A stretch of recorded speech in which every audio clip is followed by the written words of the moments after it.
샬롬. 하나님께서 오늘도 참 좋은 날을 주셨습니다. 주 안에서 평안이 넘치시길 바랍니다. 오늘 하나님께서 우리에게 주신 말씀은 누가복음 19장 28절에서 40절까지의 말씀입니다. 예수님을 내 안에 구주로 모셨다면 뭔가 증거가 있을 겁니다. 그 증거가 뭘까요?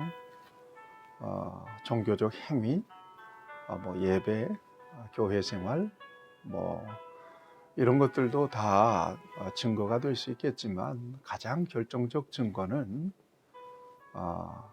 주권입니다. 주권을 인정하고 있느냐는 거예요. 주권이라고 하는 말은 로드십입니다. 내 인생의 주인으로 예수님을 인정하고 있느냐는 것입니다.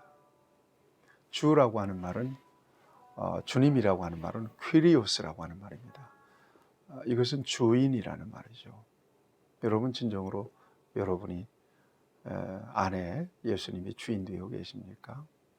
그렇다면 예수님의 말씀을 얼마나 경청하고 계시고 또 예수님께 얼마나 순복하고 복종하고 사십니까? 이것은 그대로 삶의 열매로 반영이 되게 되어 있습니다. 믿음의 열매는 행함입니다. 행함을 보면, 그러니까 어떻게 말하고 어떻게 행동하는지를 보면 그 중심에 예수님이 주인으로 계시는가, 아니면 여전히 자기가 주인인가 하는 것을 알 수 있겠죠. 믿음은 내밀한 거고 눈에 보이지 않는 거기 때문에 알 수 없어요. 믿음이 있는지 없는지. 그러나 겉으로 드러난 말과 행실을 통해서 우리가 가늠해 볼 수 있어요. 저 사람 안에 진정으로 주님이 계신가, 정말 주님께, 자기 안에 있는 주님께 인격적으로 순복하며 살아가고 있는가, 통제되고 있는가, 이것을 보면 진정으로 믿음을 발견할 수 있고 또 가늠해 볼 수 있는 것이죠. 자, 오늘 본문 말씀은 바로 그런 거예요. 주권에 대한 이야기예요. 세상 나라의 왕, 세상의 주인이 누구예요? 바로 우리 주님이세요. 우리 하나님은 만왕의 왕 되시고 만주의 주가 되십니다. 우리가 신앙 고백으로, 사도신경 신앙 고백으로 나는 전능하신 아버지 하나님 천지의 창조주를 믿습니다, 이렇게 고백하죠. 하나님 그런 분이세요. 우리 예수님도 마찬가지죠. 하나님 되신 예수님도 바로 만왕의 왕, 만주의 주가 되십니다. 명령으로 역사를 이루세요. 말씀 한마디로 역사를 바꾸시고요. 생사화복이 바로 하나님의 손, 우리 주님의 손에 달려 있다는 것을 저와 여러분들이 인정하며 살아야 될 것입니다. 이제 예수님은 예루살렘을 향하여 올라오고 계세요. 중간에 벳바게라고 하는 곳에 이르렀을 때, 베단이라고 하는 곳이 가까이 있는 곳입니다. 여기 이르렀을 때 제자 둘을 동네에 내려보냅니다. 그리고는 아무도 타보지 않은 나귀 새끼를 끌고 오라고 합니다. 거기 매여 있을 거니까 그거 끌고 와라 그럽니다. 만일 누가 너희에게 어찌하여 푸느냐 묻거든 말하기를 주가 쓰시겠다 하라, 이렇게 얘기하라는 거예요. 여러분, 한번 상상해 보세요.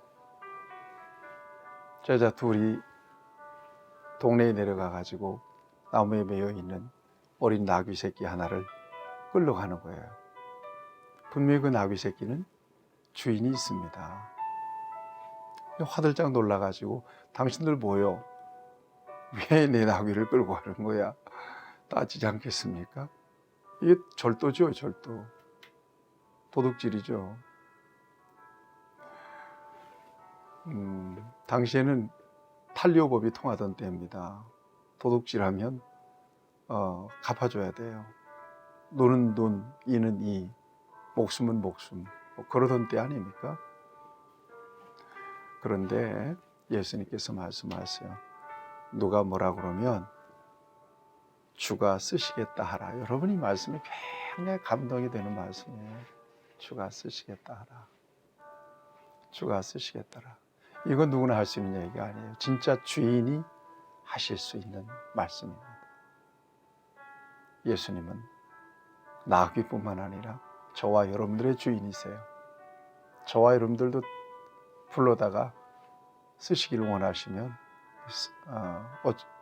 쓰임 받을 수밖에 없는 게 바로 저와 여러분들입니다.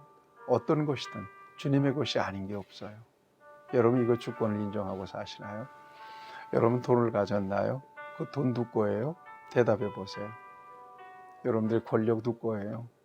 여러분들에게 주신 달란트 누구 겁니까? 여러분들의 목숨은 누구 겁니까? 백문일답이에요. 우리 주님의 것이죠. 그럼 여러분들은 뭐예요? 주님의 것을 맡은 청지기, 관리기 자일 뿐인 거지. 무슨 관리자가 주권이 있습니까? 내가 벌었다고 내 돈입니까? 그렇지 않습니다. 하나님의 것입니다. 하나님 맡겨주신 거기 때문에 하나님의 목적에 맞게 돈도 써야 되고요. 건강도 마찬가지죠. 건강을 그런 차원에서 관리해야 돼요. 건강도 은사거든요. 좋은 거 먹고 열심히 운동하고 여러분 오래 살고 장수하기 위해서가 아니라 하나님께서 맡겨주신 건강이기 때문에 그렇게 돌보는 거예요. 또 건강해서 주시면 힘을 주시면 하나님 영광을 위해서 열심히 일하는 것이고요. 다른 거 없어요. 내 인생 전반에 있어서 하나님의 주권을 인정하며 주가 쓰시겠다 하면 아까운 것이 없이 하나님 앞에 온전하게 하나님의 손에 옮겨놓을 수 있느냐 하는 거예요. 저와 여러분들에게 심각하게 질문이 필요하죠. 하나님 나라를 위해서 필요하다면 무엇이든 아깝지 않은 마음으로 기꺼운 마음으로 드릴 수 있겠느냐는 것입니다. 여러분 이것이 진정한 신앙입니다. 아니나 달라요. 풀 때 왜 이걸 가져가느냐? 어찌하여 나귀 새끼를 푸느냐? 똑같이 얘기해줘요. 주께서 쓰시겠다 하라. 주께서 쓰시겠다 하고 그 나귀를 끌고 갑니다. 그리고 나귀의 겉옷을 얹히고 그 다음에 예수님을 나귀 위에 태웁니다. 그리고 겉옷을 벗어서 길 위에 펴니다. 네, 여러분 종려주일 모습이잖아요. 네. 그리고는 찬송합니다. 큰 소리로 예수님을 찬송합니다. 하나님을 찬양합니다. 38절을 보세요. 이르되 찬송하리로다 주의 이름으로 오시는 왕이여 하늘에는 평화요 가장 높은 곳에는 영광이로다. 왕이여라고 노래합니다. 여러분 저와 여러분들도 그렇게 노래할 수 있어야 될 것입니다. 예수 우리 왕이여. 예수님 당신 나의 왕이십니다. 진정으로 당신은 왕이십니다.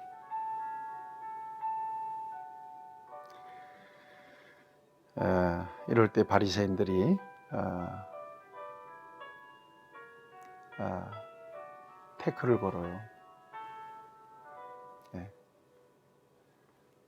그러자 40절 유명한 말씀하십니다.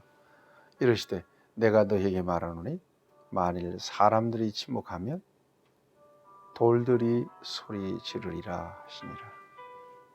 돌들로도 하나님을 찬양하게 할 수 있는 분이 바로 주님이신 것을 말씀하고 있습니다. 자, 여러분 다시 한번 정리해 볼까요? 믿음의 확실한 증거, 이것은 주권 이양이 되느냐는 거예요. 로드십 체인지가 이루어졌느냐는 거예요. 우리 안에 여전히 믿으면서도 내 뜻대로 내 마음대로 살고 있느냐, 아니면 주님의 명령, 주님의 말씀 그럼에도 불구하고 순복하고 살아가느냐, 기꺼운 마음으로. 이해가 안 되고 유익이 없어도 주님의 명령이기 때문에 순종하고 살아가느냐. 주님을 위해서는 아까운 것이 있느냐? 내가 가진 모든 것은 누구의 것이냐? 이런 근본적인 질문들을 통해서 자신의 신앙을 점검해 볼 필요가 있다는 이야기입니다. 우리 주님이 주인이십니다. 무엇이든 주님의 필요에 따라서 주님이 원하시는 대로 주가 쓰시겠다 하라. 그러면 쓰임 받는 겁니다. 드릴 수 있는 겁니다. 이렇게 쓰임 받는 저와 여러분들이 되기를 주님의 이름으로 축복합니다. 하나님, 우리 주님이 주인이신 것을 다시 한번 믿음으로 선포합니다. 모든 것은 주님의 것입니다. 주님 영광 위에 살아갈 수 있도록 은혜를 부어 주옵소서. 예수님의 이름으로 기도하옵나이다. 아멘. 여러분들 축복합니다.